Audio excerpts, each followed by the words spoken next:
Assalamu alaikum everybody, and a very warm welcome to this last lesson that we're doing, at least for a little while. Probably the last lesson in this chapter of our Aladdin walkthrough. So we are on lesson 16. So if you're joining us now, please go back to the first lesson and watch all the way through. All of them are here on YouTube, all of them are free, so enjoy.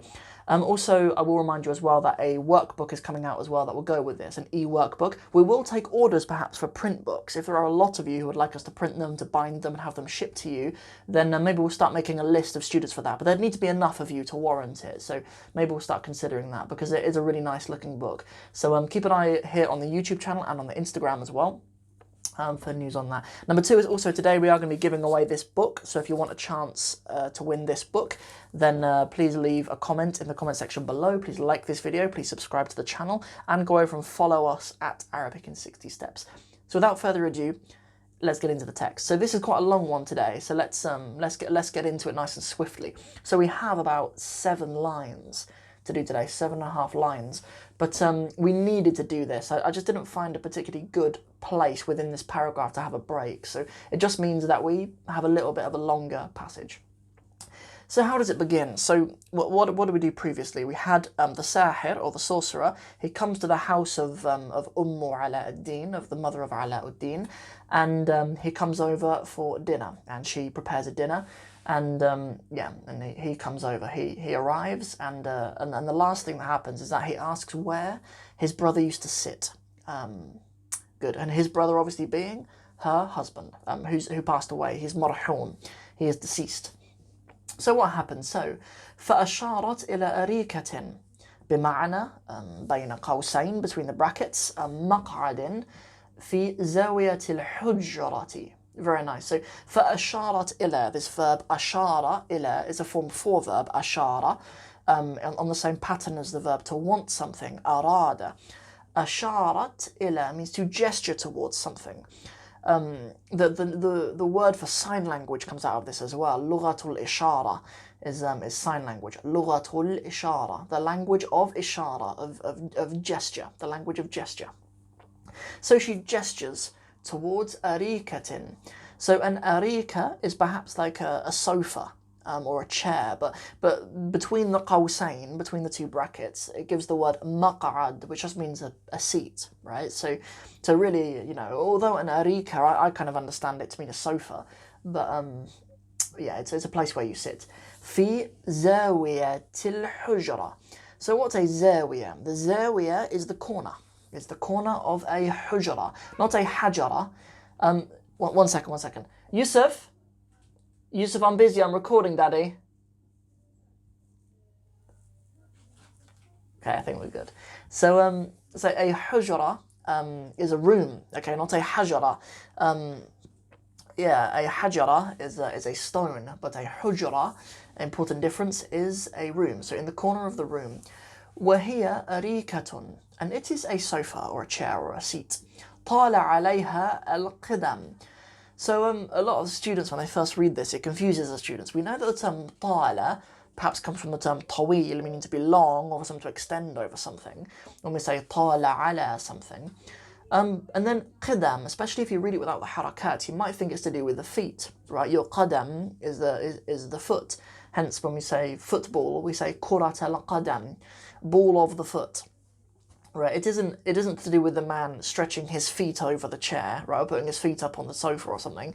It's not that. It's tala alayha, that qidam, that time. It had become old, right? Like the chairs kind of become old. Okay, so فاشتد بكاء الساحر. So the verb ishtadda means to intensify, right?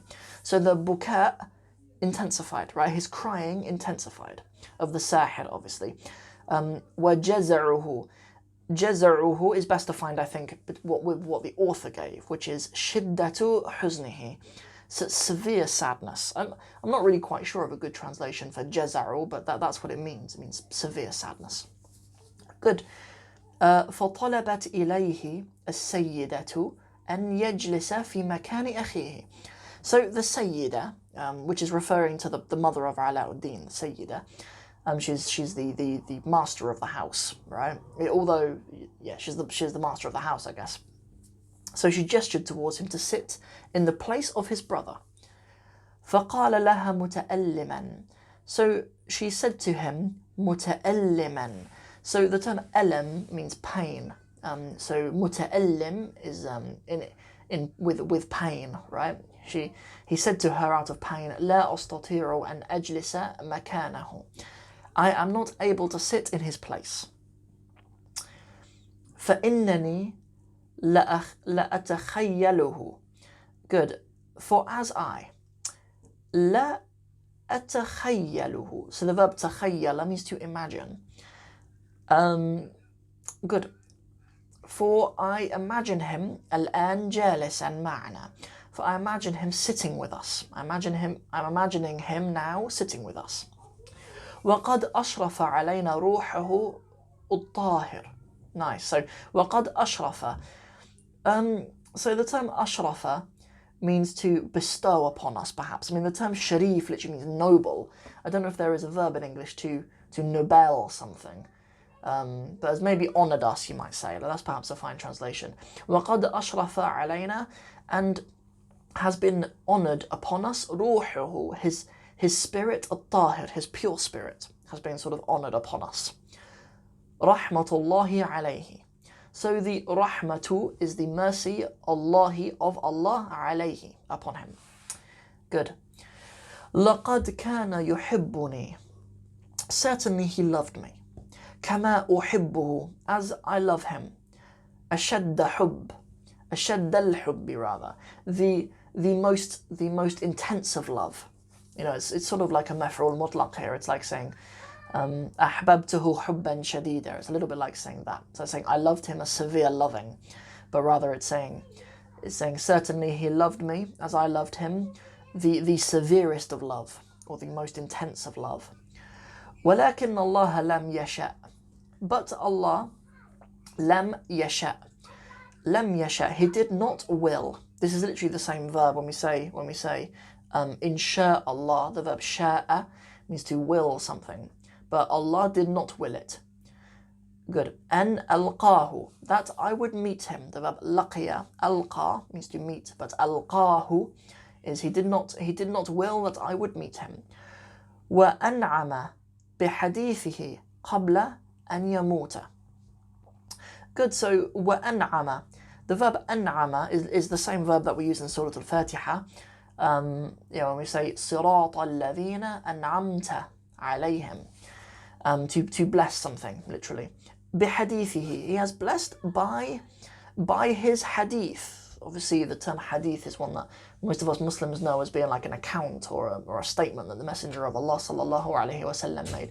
But really, in this case, it just means a statement, right? Blessed us with the statement قبل أن يموت. Before that he died. What is this hadith? Well, maybe we'll find out what the statement is. I mean, so this statement is referring back to Alauddin's father saying that he had a little brother, right? That's the statement that he's talking about, saying that he's blessed us with that statement. Good. So what happens next? ثم قص عليهما. And then he narrated upon the two of them being Alauddin and his mother. So it's the sahir doing the qassa ala, doing the narrating upon. The qassa, the verb, it is the same root as where the word for stories comes from. It comes from a qasas, and the singular of which is a qissatun. Good. And then he storied upon them, or he narrated upon the two of them. As-sahiru. أنه ترك شقيقه. That he left his brother. منذ 40 عاما. So منذ meaning since or ago, 40 meaning 40, عاما years ago.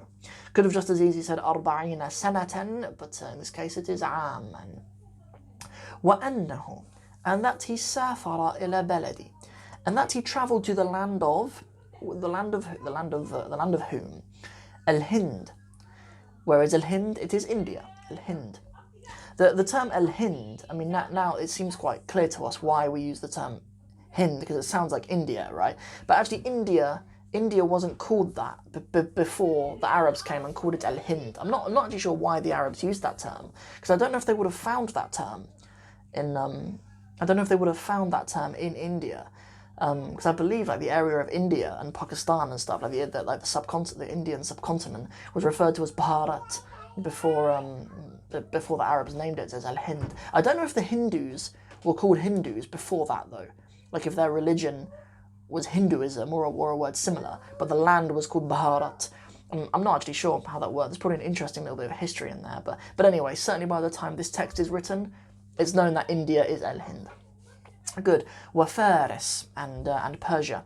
Baghdad and Baghdad, the place that we know as Baghdad. I mean, Faris, Baghdad, I thought was a city within Faris, but perhaps not. Or perhaps by the time this is written, Faris is Iran, right, and Baghdad is not in Iran. I don't know. It means some of my speculating. وأنه جاب بمعنى قطع. So this is best understood as jaba anha'a. So anha'a is like is like around somewhere, is around somewhere. Qata'a, well, literally qata'a means to cut something, right? But in this context, when you're saying qata'a anha' al-qarrati, it's that he cut through the continents, right? That he cut through the continent rather, or he roamed around the continent. Jaba and qata'a don't really mean the same thing. In fact, I think that the meaning becomes more confusing when the author uses qata'a rather than jaba, because jaba and ha al-qarrati is like that he roamed around, which makes sense. But then qata'a, it does still mean the same thing. That he cut around the continents. But I think it's even more abstract. Daddy. Sorry guys, just a minute. Yusuf, what's wrong? Yusuf, let's run out of batteries, Daddy. I'm going to keep it here so you can Right, okay, I'll change the batteries for it. I'll change the batteries. You go and play, because I'm going to finish the Arabic lesson, because I'm teaching some people Arabic. But where's your tablet? The tablet is sleeping. I just wanted to. Shh. Okay, out, young man. I'm going to talk to you in a minute.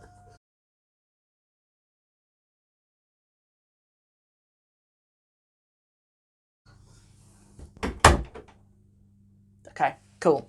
So, where were we? We were up to وَقَضَى أَكْثَرَ عُمْرِهِ. And we got to أَنْحَاءَ الْقَارَّةِ. To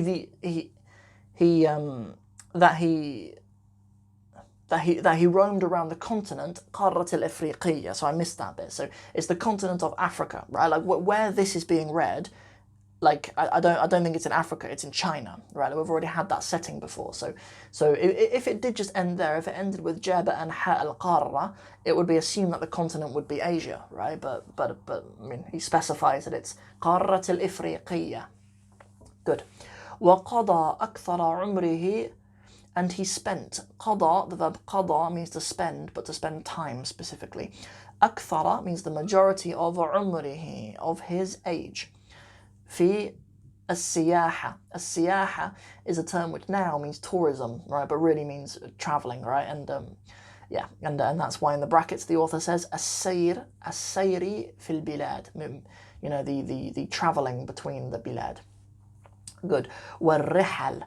Good, well, rihal. In this context, you might look at that and think that it's the plural of rihla, right? Because a rihla is a travel, right? Hence, where we have rihla to Ibn Battuta, the travel writings of Ibn Battuta, and rihla to Ibn Jubayr, rihla to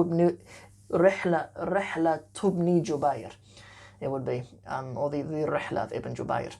But in this case, a rihal, unless it might be a less used plural of rihla, because it's usually rihlat. We usually talk about the rihlat literature if you're talking about the travel literature.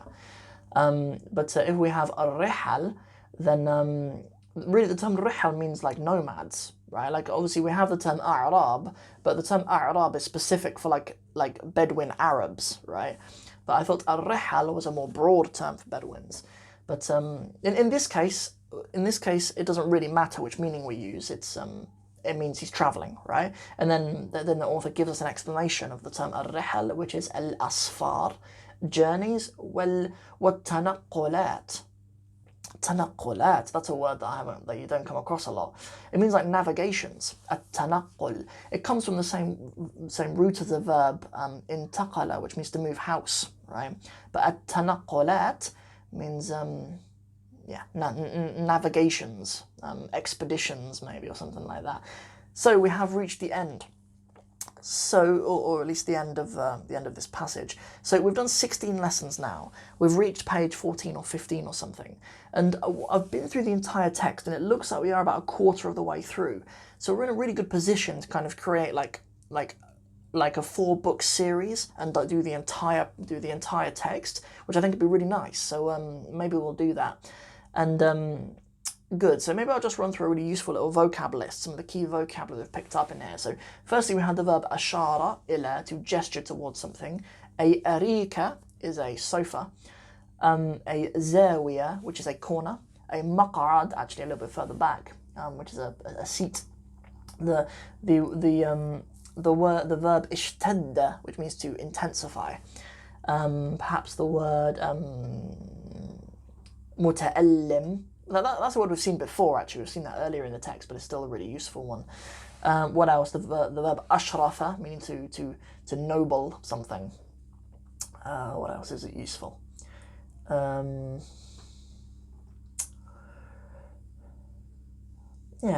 I think that's plenty. That's plenty. The word al-qara, meaning a continent, is a useful word as well. Excuse me. Good, so that's everything for this video. We've talked about the giveaway. We talked about the outlines for that and the rules for being entered for the giveaway earlier on. We talked about the workbook for this Aladdin series being released probably on the 1st of February. I'll release a video on the 1st of February about how you can get hold of the workbook. We'll have an electronic version, absolutely.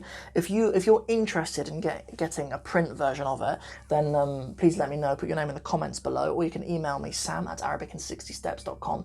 Maybe if we get 25 people who are interested in getting a print copy of the workbook for it, then maybe we'll put it together and it will be warranted. So that's everything for this video. Hope you enjoyed it. And if you did, please don't forget to like and share this video, and don't forget to subscribe as well to the channel. And I'll see you guys soon. Assalamu alaikum wa rahmatullahi wa barakatuhu.